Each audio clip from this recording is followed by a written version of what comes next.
Hello, friends, and welcome back to another episode of Mark My Brain. In today's episode, we'll take a look at an interesting topic of managing multiple interests. If you're someone who has multiple interests and tries to balance them out, definitely stick around. This episode is for you.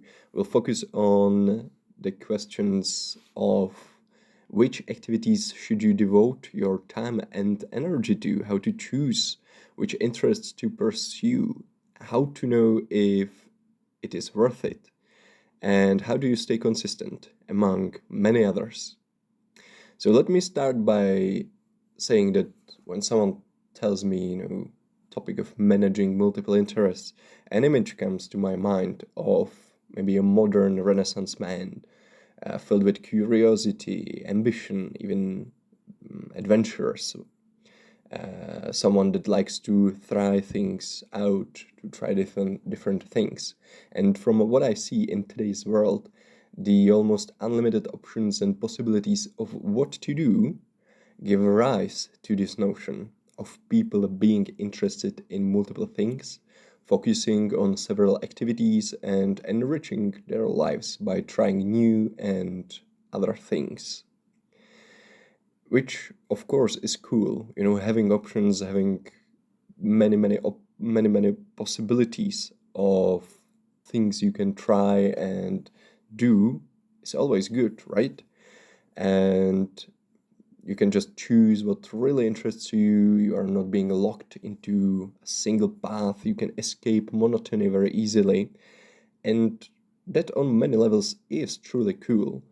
However, trying to manage multiple interests or being someone who is naturally inclined to having multiple areas of interests has its challenges. And we will focus on those in this episode.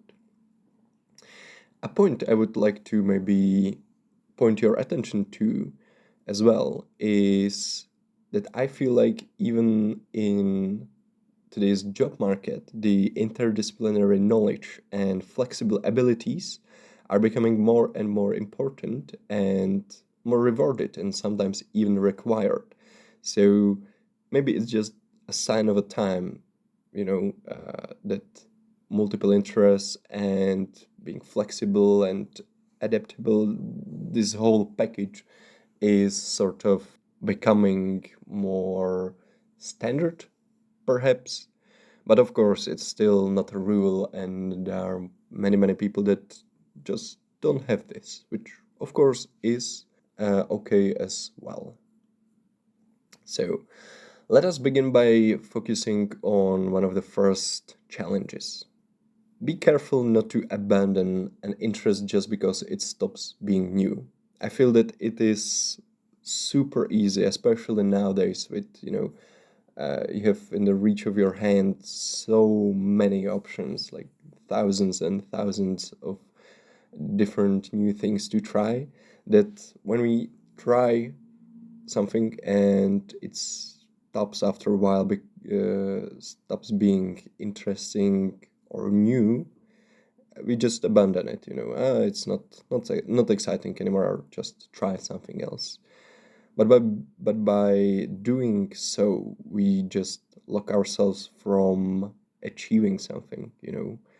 Everything worthwhile will require a bit of persistence and determination, which not always is as exciting as trying something new out, because when something is new, it's just super interesting, super exciting, and you're learning about it, and you oftentimes don't see how much energy and time you have to put into it to become good, for example, in a new hobby or whatever. And I also see a tendency to stop, or more precisely, be unsatisfied if we are not immediately good at something. Perhaps that is a disappointment in ourselves, but you must remind yourself that sucking at that thing is also a part of the journey and the learning curve. As I mentioned, everything worthwhile will require a bit of persistence and determination. So try to keep that in your mind. Then there's also the issue of getting inspiration versus being distracted. And that is something that I personally definitely struggled with or still struggle. Uh, because social media, for example, is a great example of this. You can just scroll on your Instagram reels, on TikTok, and just get new and new inputs, new information, new exciting things to look at. And based on the algorithm and the posts and reels and videos you like and you interact with, you can sort of curate your feed. So it's not always just trash. I think we know well enough that there is a lot of trash, just content for the sake of being content floating around on the internet. But there are also a very good and valuable pieces of entertainment, you know, art tutorials or just photography or whatever, something that can inspire you. And I feel that for people who are naturally more curious or develop multiple interests easily or like to explore more, have a harder time with distractions because the line between distraction and inspiration becomes sort of blurred. You know, the videos you scroll through on your Instagram or TikTok, they're not just a distraction, something fun to procrastinate with, but they can all very well masquerade as a potential new interest, place to get inspiration from, get new information, and that can be a real struggle because then you feel like you are truly discovering something new, something that could be valuable, but from other perspective, you are just wasting your time. So, in this sense, other less worthy interests or activities can uh, be something that distracts us from the goal as well, if that makes sense. It is, of course, not relevant only to people who pursue and like to pursue multiple interests. However, these types of people, which again includes me as well, I think are more likely to get confused about what is worth their time and energy, which thing to pursue, because everything seems exciting and interesting, at least at first. But as I have discovered myself, that can leave you drained at the end of the day and at the same time unsatisfied because you haven't really done anything, but at the time it felt like you are doing something, you are discovering something, but it's just not there. So how do you decide what is or isn't worth your energy and time? I feel like that decision will require some introspection and reflection on your part, and active introspection and reflection at that. Of course, you usually have to try anything before you can properly judge it, at least in most cases. There are, of course, certain things that you can decide are not worth, even though it caught your interest. Perhaps it doesn't make logical sense. You now have other priorities, etc. However, in most cases, I would argue, if you're like me, if something sparks your interest, you would probably regret not trying it out. So I think that a safe strategy for dealing with this is dedicating a small portion of your time to do sort of a trial, a demo version of that activity. And based on how much you will resonate with that interest, with that activity, you will then decide if you want to implement it as a regular part of your life or if it's something that just seemed interesting at first but really isn't, or you are just not vibing with it as much as you thought you would. So you do this sort of a screening process, throw some things out, and then of course you have to prioritize. Some interests are more important than the others, either on a personal or on a logical level. So, for example, building business might be more important than stretching every day, or regularly working out is more important than doing my Duolingo every day. Yeah, of course, you have to then stick to your decision. If you throw something out, decide that it's not worth it, not worth your time or energy at this time, you have to stick to it. You can't be running back to that thing or still, I will try it and maybe again, and this just won't work. So try things out, filter them out, prioritize, and I would say write it down, and based on that, you are ready for implementation into your life, if you're serious about that interest, of course. What are the tools that can be used in this regard for implementation and staying consistent? Discipline will play a huge role and be your greatest friend, I feel like. If you have multiple interests, they are limited across your time and energy, so you must distribute that. From personal experience, it never works if I do things whenever or however I feel like it. So using some sort of planning and to-do lists for me was a game changer. It's always better for me, meaning I'm objectively more productive, I get more things done, and I'm even more satisfied with how I spend my time and what I'm doing in the end. So just writing it down or making a plan, of course, doesn't mean squat if you don't actually stick to it. So that's where the discipline comes in. So write down what you need and want to do, make a plan, distribute the activities and interests and responsibilities across your day, week, or month, so it makes sense and you are satisfied with the time you are giving to each of your interests, and then simply stick to the plan. Of course, that's one of the things that we humans struggle with, sticking to something, being consistent. But it's, of course, one of the key things to success or even happiness, maybe. So a cool strategy can also be building your interests into habits. So you spend less time thinking about it, you spend less time preparing for them, there's sort of less friction, and you conserve your energy while still doing what you want to do. For that reason, I feel like, or I use habit trackers because they really simplify this process for me, and I just tick things out.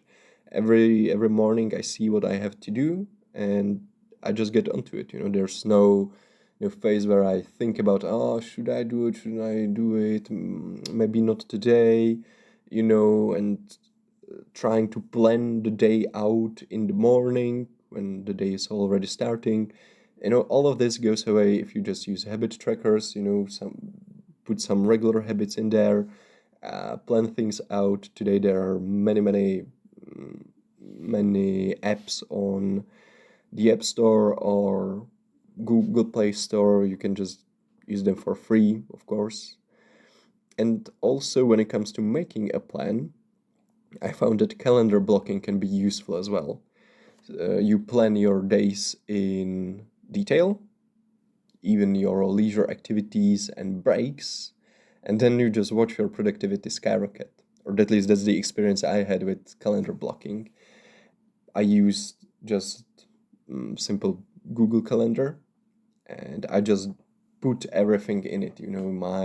My uni work, my job, my interests, my leisure activities, even like relaxation time, what time I wake up, when I have lunch, everything. Just put it down, make a very, very specific plan. For that, the calendar blocking is super useful. And again, then you just sort of do the things on autopilot. I can't stress enough how important or helpful is just not having to think about, oh, what should I do next? Maybe this, maybe that, trying to balance the priorities in your mind. Just write it down, make a plan in your calendar, and then just stick to it. And it becomes so easy to do even the hard things because you just have momentum. You do one thing, then another and another, and just go through the day, go through your list, and I think you would be even surprised of how much you can do in a day. Of course, all the plans or the habit trackers and whatnot, they still depend on whether you stay committed to that plan or no. But if you do, I feel like the rewards can be huge.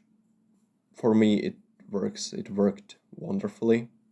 And because I am someone who has multiple interests, likes to try things out, I sort of discovered that I have to use some tool for that, because then even interests like drawing, sketching, or even simple reading, sometimes I just, if I don't put them in my calendar, in my to-do lists, I just sort of not forget about them, but other things take priority. I feel like I should maybe do this instead of the reading, instead of the sketching.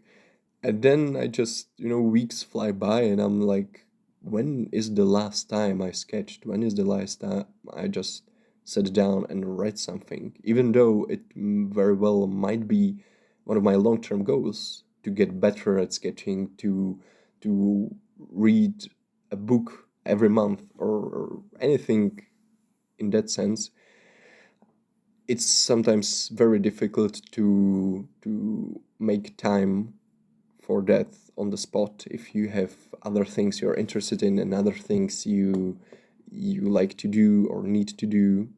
So that was super helpful for me to use these tools, the habit trackers, to-do lists, even the calendars and plans. I recommend it for you as well. And I feel like we are bringing this all in a circle back to the first questions we began this episode with. Which activities should you devote your time to? Which interests to pursue? How to know if it's worth it? Of course, you never know for sure, but the things we talked about, doing sort of a screening process, try things out if they interest you, but filter them out, prioritize, write it down, and based on that, you implement it into your life using the habit trackers, using some specific plans or to-do lists. And of course, from time to time, you have to reflect, do some introspection if it's still something you want to pursue, if it fulfills you, if you find the joy in it. But be careful with that, because as we saw in the beginning, we have a tendency to abandon things when they stop being new and exciting. But then we also abandon the fulfillment and the joy, the achievement we can get from that. So that's from me for this episode. I hope you enjoyed it. This topic of having multiple interests is very interesting and very relatable, I would say, today. If you're someone that has multiple interests, I feel you. It can sometimes be very difficult, but I would also say when you learn how to work with it, it is also very worth it. You will never be bored, you'll never fall into a monotony, you won't have a gray life, and quite on the contrary, I would say you'll have a very rich life because you'll just have so many things you will try and adventures you will embark on and interests that you will pursue and hobbies you will master. So many exciting things you can do if you just have the tools to deal with them and you stick to your plans and have consistency and discipline. So fingers crossed for you, and I won't prolong it any longer. I hope you enjoyed this episode. Let me know what you thought, and hear you soon. Bye.